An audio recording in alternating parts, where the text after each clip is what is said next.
गाता सुमिरी राम सेवक सुख दाता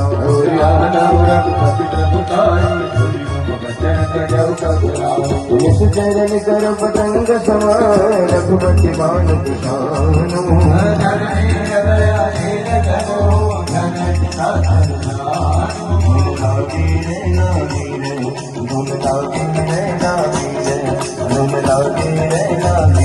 सीता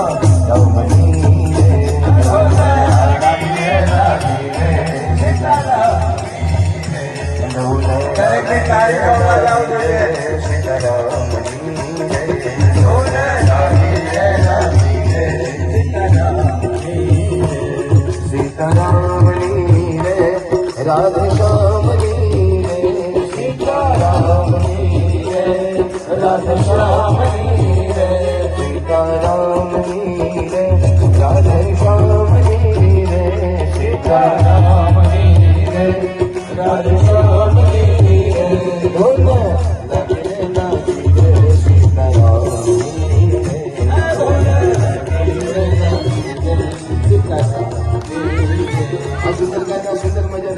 હનુમાનજી મહારાજ આકાશમાં ઉડતા ઉડતા માં જાનકીજીને મળવા માટે લંકામાં જાય છે.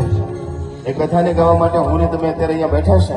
હનુમાનજી મહારાજ આકાશમાં ઉડતા ઉડતા 400 ગામનો દરિયો ઓળંગીને હનુમાનજી મહારાજ જઈ રહ્યા છે.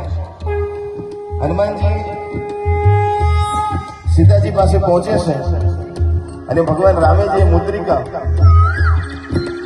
નિશાનીમાં આપી હતી એ સીતાજીને આપી અને સીતાજીએ જે ચૂડામણી આપી ને એ લઈ ભગવાન રામ પાસે પાછા આવે છે. બધા સાંભળો છો ને? હનુમાનજી મહારાજ પાછા આવે છે ત્યારે ઘણા બધા વાનરો એટલા બધા રાજી થઈ જાય છે, એટલા બધા રાજી થઈ જાય છે અને હનુમાનજી મહારાજને કહે છે કે હે હનુમાનજી મહારાજ, રસ્તામાં 400 ગામનો દરિયો હતો, જે કામ કોઈ ન કરી શક્યું એ કામ તમે કેવી રીતે કરી શક્યા? તમારી પાસે, તમારી અંદર એવી કેવી શક્તિ છે? તમારી અંદર એવી કઈ શક્તિ છે? ત્યારે હનુમાનજી મહારાજે કીધું કે મારી અંદર કોઈ શક્તિ નથી, પણ મારી પાસે એક શક્તિ હતી જેના શક્તિ દ્વારા હું 400 ગામનો દરિયો ઓળંગીને પેલે પાર ગયો હતો. તો કહે છે કે શક્તિ કઈ છે? ત્યારે હનુમાનજી મહારાજે કીધું કે એ શક્તિ મારા અંદર નહોતી પણ મારી પાસે હતી. અને એ વખતે હનુમાનજી મહારાજે બધા વાનરોને કીધું. એ જ વસ્તુ આગળ જતા ગોસ્વામી તુલસીદાસજી મહારાજને ખબર પડી અને ગોસ્વામી તુલસીદાસજી મહારાજે એ જ વાત મને ને તમને હનુમાન ચાલીસામાં કરી છે કે હનુમાનજી મહારાજ પાસે કઈ શક્તિ હતી અને એ શક્તિનો ઉપયોગ જો હું ને તમે પણ કરીએ ને તો હનુમાનજી મહારાજને એ દરિયો ઓળંગવાનો હતો અને મારે ને તમારે આ ભવસાગર ઓળંગવાનો છે. હું અને તમે પણ જો આ ભવસાગરને શાંતિથી પાર કરવા માંગતા હોય તો હનુમાનજી મહારાજ વાળી શક્તિ આપણે બધાની પાસે હોવી જોઈએ. કઈ શક્તિ હતી? તો હનુમાન ચાલીસામાં લખ્યું છે, પ્રભુ મુદ્રિકા મેલી મુખ માહી જલધી બાંધ ગયે અજરજ નાહી. હનુમાનજી મહારાજ પાસે જે શક્તિ હતી એ શક્તિનું નામ હતું રામનું નામ. હનુમાનજી મહારાજ કહે છે કે રામનું નામ એ મારા મુખમાં મૂકી કેવી રીતે દરિયો ઓળંગ્યો મને ખબર પણ નથી. સંતો કહે છે કે એવું રામનું નામ જો મારને તમારી પાસે પણ આવી જાય તો મારું એ તમારું કલ્યાણ થઈ જાય. કારણ કે હનુમાનજી મહારાજને બે વસ્તુ બહુ ગમે છે. આ બે વસ્તુ તમે હનુમાનજી મહારાજને આપો એટલે હનુમાનજી રાજી થાય ને થાય. તમે કહેતા હોય તો તમને બધાને કહી દઉં કે બે વસ્તુ કઈ છે? કહું બધાને? હા, એ નથી પડતું. જેને જેને રાજી કરવા હોય તેને હાથ ઓછો કરો તો ખબર પડે કોને રાજી કરવા છે. તમારું પેલા બધાને કરવા છે. ઘણા મનમાં કહેતા છે કે રાજી કરવા છે એટલે તો ક્યાં બેઠા છે? હનુમાનજીને રાજી કરવા હોય તો બે રસ્તા છે.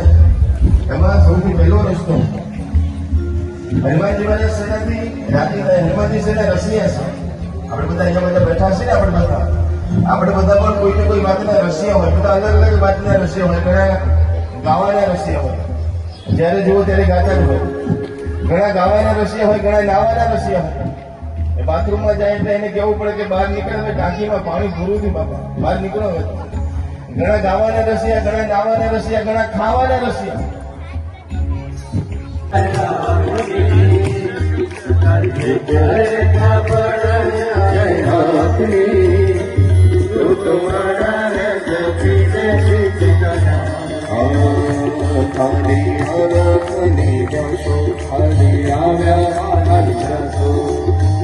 એટલું સરસ મજાનું ભજન છે અને અહીંયા તમે બધા એવા સરસ મજાની રીતે સુંદરકાંડનો પાઠ સાંભળી રહ્યા છો અને ઘણા બધા ભજન મંડળના બહેનો ભાઈઓ અહીંયા બેઠા છે.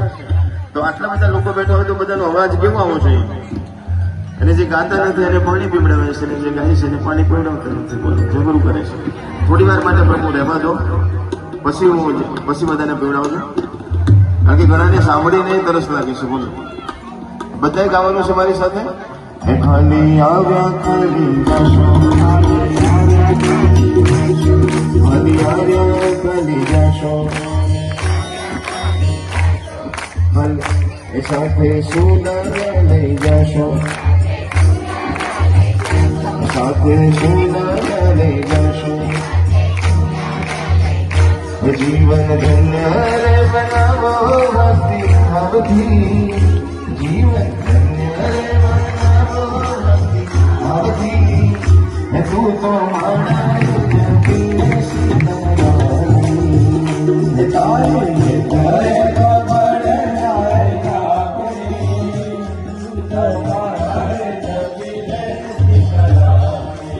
આપણે બધાને કહીએ છીએ, જેમ હનુમાનજી મહારાજ કહે છે, આપણા સંતો પણ આપણને કહે છે કે બાળપણમાં ભગવાનનું ભજન કરી લો, યુવાનીમાં ભગવાનનું ભજન કરી લો.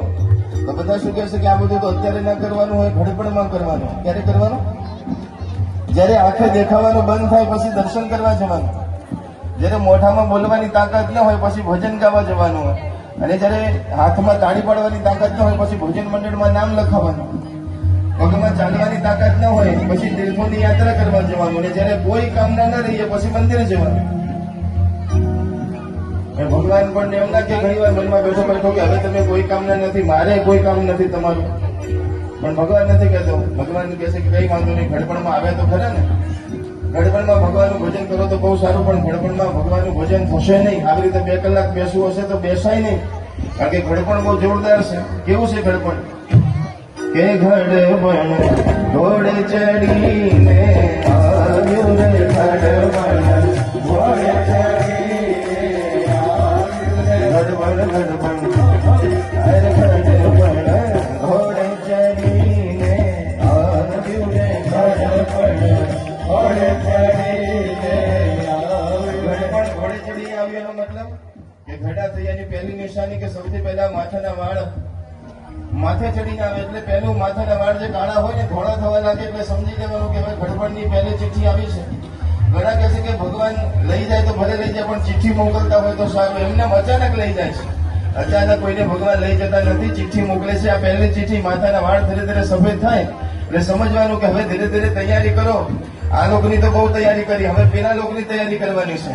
માટે ભગવાન ચિઠ્ઠી મોકલે છે, પણ આપણે બધા એટલા બધા હોશિયાર છીએ, ભગવાન કરે ધોળા તો આપણે બધા અરે ઘડપણ ઘોડે ચડીને આવ્યું રે, ઘડપણ ઘોડે ચડીને આવ્યું, કઈ આખડ્યું નો ઓછું થયું, અજવાળું રે આખડ્યું નો ઓછું થયું, અજવાળું કઈ આખડ્યું નો ઓછું થયું, અજવાળું રે આખડ્યું નો ઓછું થયું. ભગવાન બીજી ચિઠ્ઠી મોકલે છે, ધીરે ધીરે આંખોથી દેખાવાનું ઓછું થાય. 42 વર્ષ થાય એટલે બેતાલ આવે, ધીરે ધીરે આંખો દેખાવાનું ઓછું થાય. નાનપણની ઉંમરમાં જેને આવે છે એની વાત નથી કરતો, પણ જેને ઘડપણના જેને ચશ્મા આવ્યા છે, ભગવાન કહે છે કે હવે બહારનું જોવાનું રહેવા દે, હવે બહુ જોઈ લીધું, હવે 40 વર્ષ 50 વર્ષ 60 વર્ષ 70 વર્ષ હવે ક્યાં સુધી બહારનું જોઈશ? પણ કે હવે તો મોતિયા ઉતારવાના, પણ જોવાના તો બહાર. ભગવાન કહેવા માંગે છે કે બહારનું ઘણું જોયું, હવે ભીતરમાં જો હું અંદર બેઠો છું એટલા માટે આંખે દેખાવાનું